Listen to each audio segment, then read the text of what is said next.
Hola, soy Sara Pérez Tomé, CEO y fundadora del Gabinete Sofía.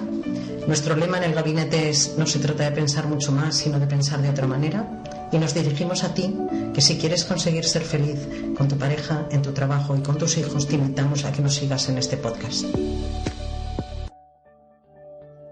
Hola a todos, soy Sara Pérez Tomé, la directora del Gabinete Sofía, que una vez más está con vosotros, y esta vez tengo de compañero de podcast a un profesional de la educación, que además me une dos cosas con él: el amor por la educación y que es compañero de trabajo de mi hermana, que también colabora en los podcasts conmigo. Con lo cual estoy muy a gusto y espero que esto sirva para que hagamos luz o quitemos sombras en muchos prejuicios que a veces hay sobre la educación, sobre el profesorado y cómo actúan los hijos en el colegio. Mira, vamos a hablar, que sepáis hoy, sobre la tecnología y los padres y los alumnos en el siglo XXI. Todavía estamos, como quien dice, a 3 velocidades. Una cosa es la velocidad de los niños en su casa, que en cuanto a tecnología van a 2 velocidades, y luego está la tercera velocidad, que es la que llevan en el colegio con su profesor. Esto hace que los niños se muevan muy diferente en casa que en el colegio.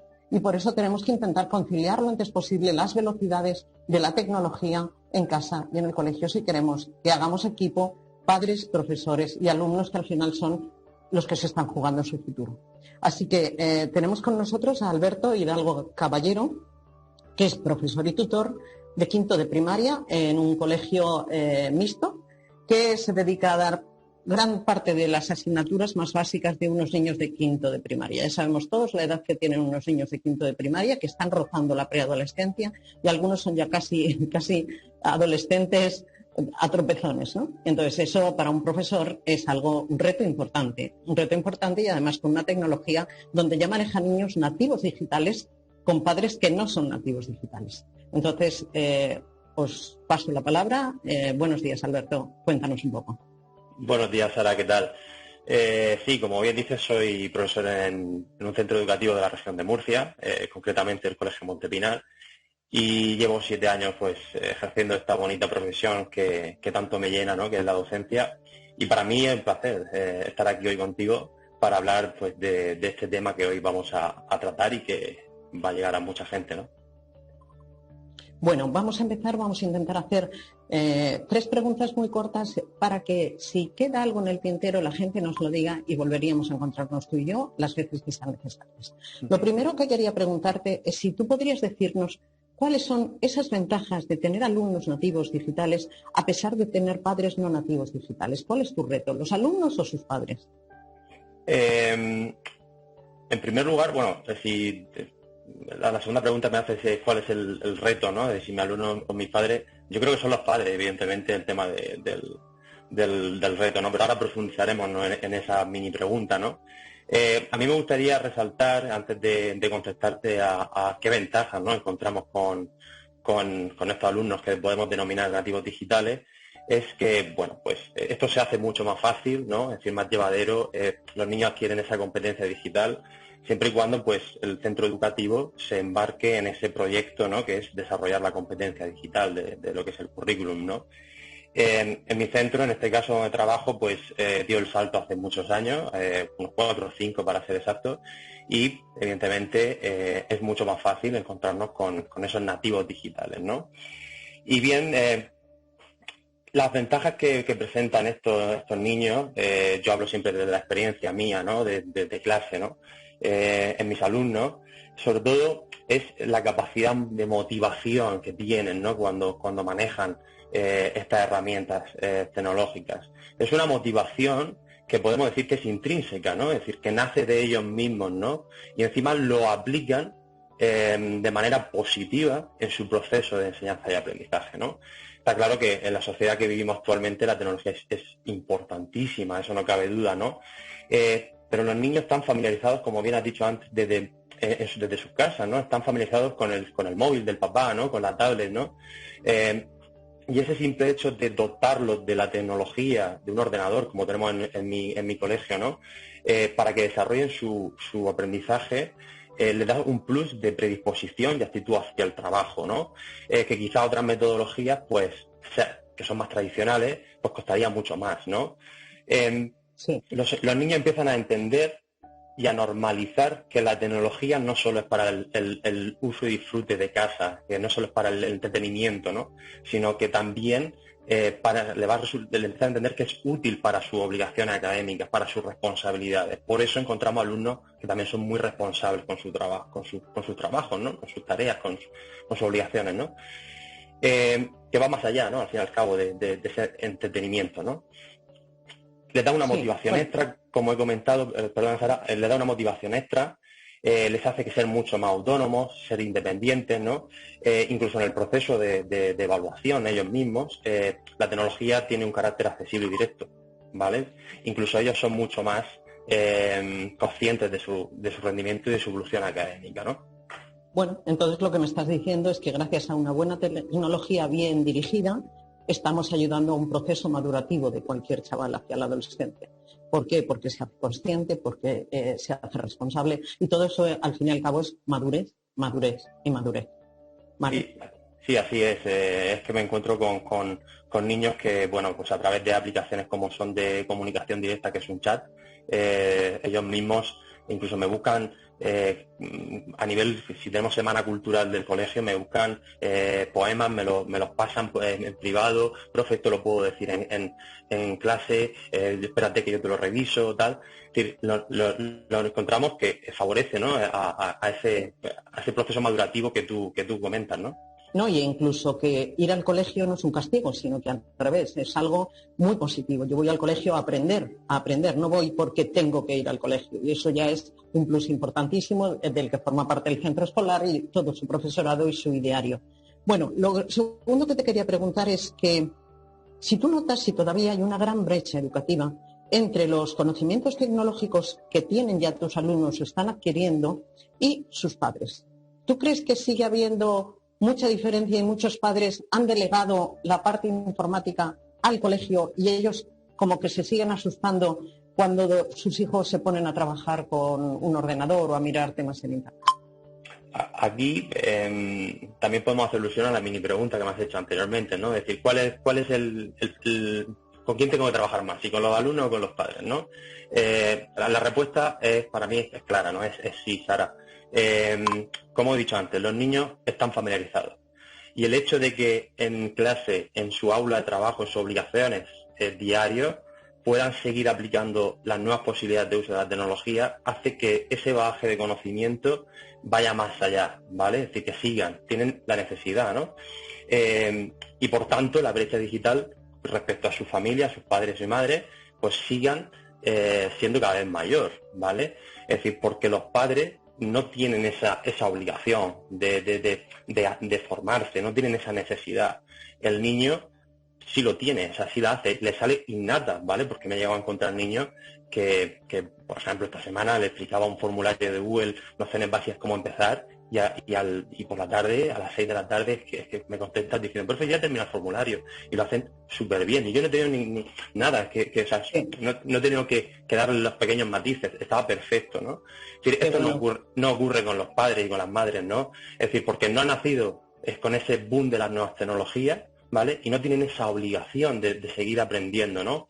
Y también, como los niños están adquiriendo ese gran dominio de la competencia digital, delegan, por supuesto, en la figura del profesor, que también debe estar muy bien formado, pero sobre todo delegan en sus hijos, ¿vale? Porque están muy bien formados, ¿no? Y además, ¿sabes? Yo creo que hay otra cosa, y es que los padres de tus alumnos nunca necesitaron la tecnología para llegar hasta donde han llegado. Entonces piensan que es una vía alternativa a la tecnología, porque ellos han llegado donde han llegado sin tecnología. Y no se dan cuenta que hoy en día ni siquiera sabemos, tal y como está cambiando el mundo y los datos de Big Data que hay, cuáles van a ser verdaderamente las carreras o los contenidos que van a tener que estudiar nuestros hijos, o cómo van a tener que buscar en el espacio online realmente va a ser su futuro. Y eso antes había licenciaturas, formación, grado medio, y estaba hecho y redirigido. Y no existía, lo que tú has dicho, esa intuición de buscar, encontrar lo que va conmigo. Entonces, esta revolución es la que a los padres les falta. Por eso mismo te pregunto yo ahora, ¿tú crees que los padres son capaces de involucrarse en el proyecto escolar tecnológico de sus hijos ¿O te dejan a ti como profesor solo ante la aventura educativa y piensan que son otros tiempos y que esto a mí no me toca? A ver, los padres de mi centro, y yo pues hablo en términos generales, no puedo hablar, ¿no? Yo hablo en la familia, en el grupo de familias que me rodea, de las clases que yo imparto, ¿no? Es decir, como soy tutor de primaria, pues tengo pues, un núcleo familiar de 26, 27 alumnos, entonces puedo hablar de esa experiencia, ¿no? Los padres apoyan al centro educativo en ese proyecto, ¿no? Que dimos el salto hace 5 años, ¿no? Pero la palabra involucrarse son palabras mayores, ¿vale? Porque creo que lo apoyan porque saben que tecnológicamente es de vital importancia que hoy en día sus niños, sus hijos estén totalmente familiarizados con ellos y que les den nuevas posibilidades de uso y tratamiento de la información, ¿no?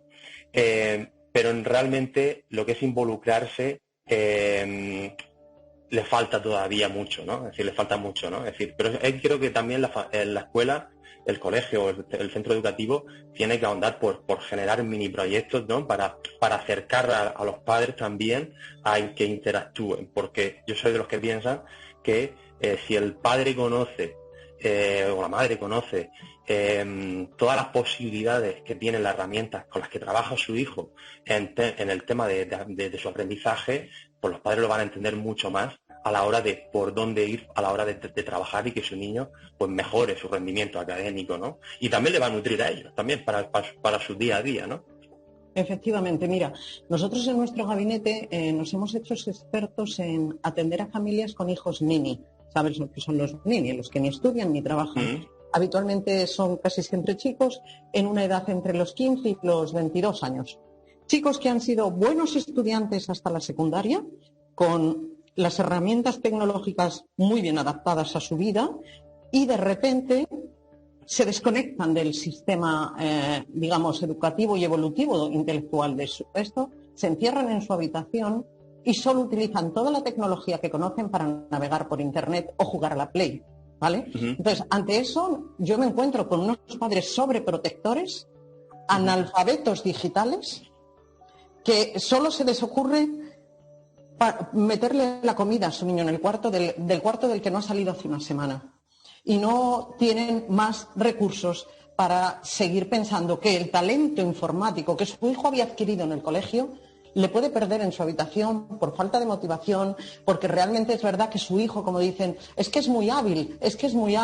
Sí, pero esa habilidad lo que está haciendo es encerrándole en sí mismo. Entonces, a mí me gustaría que como cierre tú dijeras algo a las familias, tanto de estas familias que tienen hijos nini, que cada vez son más, como a las que tienen hijos realmente muy valiosos tecnológicamente, de cómo ellos en la casa dejen de sobreprotegerles en cuanto a lo que saben de tecnología y sean capaces de ser un complemento del colegio para que no se pierda lo que habéis enseñado luego en una habitación encerrados.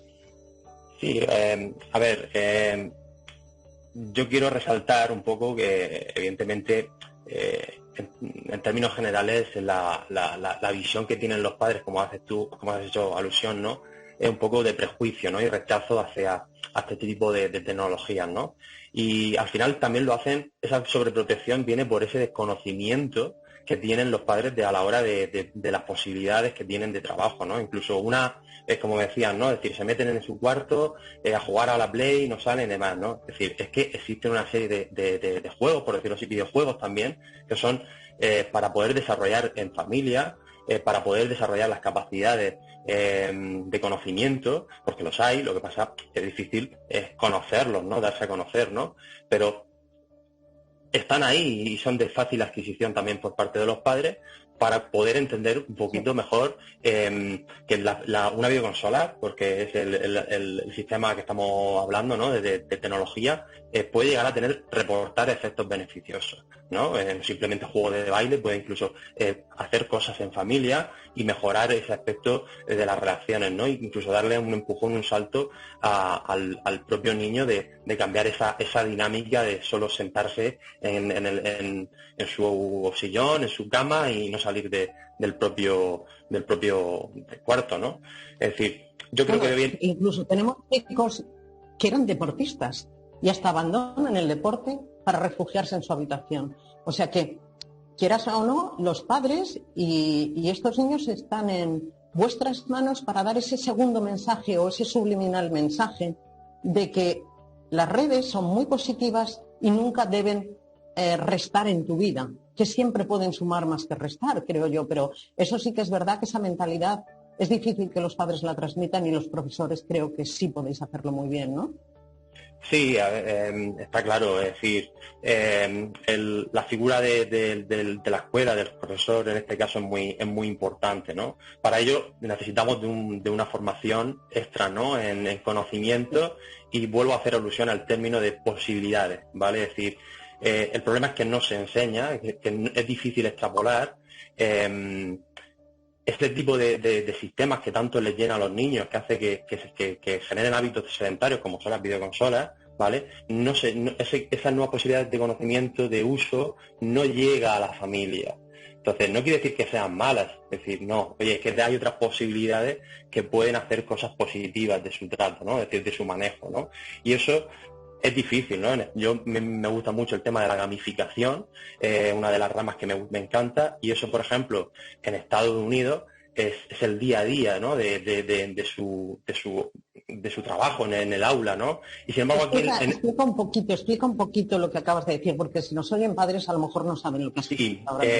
La gamificación es una metodología donde el alumno aprende a través del juego, ¿no? Y ese juego puede ser a través de aplicaciones de móviles, de aplicaciones de las tablets, incluso de los videojuegos de las videoconsolas, ¿no? Es decir, por ponerte un ejemplo muy famoso, ¿no? Es decir, hay juegos como el Mario Kart, que lo conoce todo el mundo, el Mario, ¿no? Incluso del propio Mario se puede sacar contenido académico, ¿no? Es decir, eso aquí en España, pues un poco la visión, la mentalidad que hay, pues es difícil todavía. Es un proyecto a largo plazo, ¿no? Yo hace 2 años, hice pues un trabajo final de máster enfocado a eso. Es decir, al uso de las herramientas tecnológicas, de los sistemas de videoconsolas, para sacar lo positivo y para intentar cambiar también un poco el prejuicio, ¿no? Que tiene la familia. Pero para ello hay que darle qué cosas podemos hacer que son positivas a los padres y a la familia, ¿no? Y también al centro, ¿no? Es cambiar un poco esa mentalidad, ¿no? Ese prejuicio.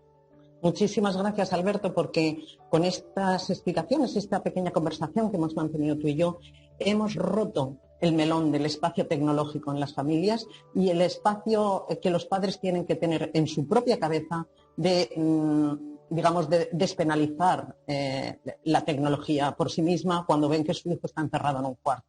O sea que creo que es una gran suerte haber estado hoy contigo, y cuando tú quieras y creas que puedes aportar a padres y compañeros tuyos cualquier otro estudio, cualquier otras conclusiones a lo largo del curso, contaremos contigo, estaremos encantados de recibirte. Para mí, Sara, ha sido un enorme placer compartir pues, estos 2 minutitos que hemos llevado a cabo y de hablar pues, de algo que pues, nos llena, ¿no? Que es pues, la educación, la familia, ¿no? Y para mí será un placer volver a estar aquí y plantear cualquier otro tema que esté dentro, que yo pueda dominar también, ¿no? Y que podamos pues, transmitir pues, mi experiencia y mis conocimientos, ¿no? O sea que muchas gracias. Gracias a ti. El Gabinete Sofía, una vez más, os alienta a escucharnos y aprender, que es lo importante, motivarnos para aprender siempre. Un saludo a todos. Muchas gracias por escucharnos. Solo te invitamos a que nos sigas en las redes sociales y en nuestro blog a través de nuestra página web.